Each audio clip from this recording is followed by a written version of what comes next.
pour rencontrer d'autres partenaires. Objectif, annuler d'autres frais liés à l'embargo.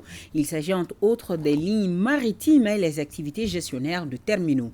Des échanges fructueux ressortent de ces rencontres, nous précisent nos envoyés spéciaux. La rencontre avec les responsables du port autonome de Dakar a permis aux opérateurs économiques maliens de négocier avec d'autres partenaires des facilités post-embargo. Sur la table, la délégation malienne sollicite la mise en place de mesures d'accompagnement après les sanctions économiques et financières qui ont fortement affecté le secteur privé malien.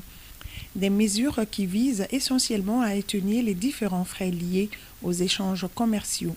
Non seulement de revoir les tarifs appliqués sur des marchandises en transit au Mali ou déportées dans leur plateforme, et de voir aussi les frais liés au paiement à l'intérieur de la période de l'embargo, pour qu'on puisse vraiment trouver des moyens aujourd'hui de faire soulager un peu nos hommes d'affaires qui ont tant souffert pour cet embargo qui a énormément causé des difficultés non seulement aux entreprises maliennes et aux Maliens en général.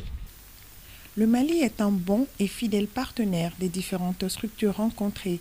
Elles sont conscientes des dommages que l'embargo a pu causer au trafic malien. C'est pourquoi elles promettent de tout mettre en œuvre pour soulager la peine des Maliens. Nous avons décidé de faire une exonération totale de tout ce qui est magasinage, donc frais de magasinage liés à tous les conteneurs qui sont encore dans le terminal et qui ont dû subir justement l'embargo depuis le 7 janvier jusqu'au 3 juillet. Nous avions considéré une grande flexibilité sur tous les dossiers liés au magasinage de conteneurs pour garantir vraiment que le client puisse enlever sa marchandise sans des frais exorbitants. Il s'agit pour nous d'aider nos opérateurs maliens à se redresser. Et demain, on fera les meilleures affaires ensemble. Donc nous sommes totalement réceptifs et nous nous inscrirons en droite ligne dans le sens de la requête faite par les 3 présidents des conseils consulaires. Il faut qu'on soit dans un environnement de win-win, que tout le monde soit gagnant et que les opérations de chargement et tout reprennent comme avant et que Dakar redevienne le port de prédilection pour la République du Mali.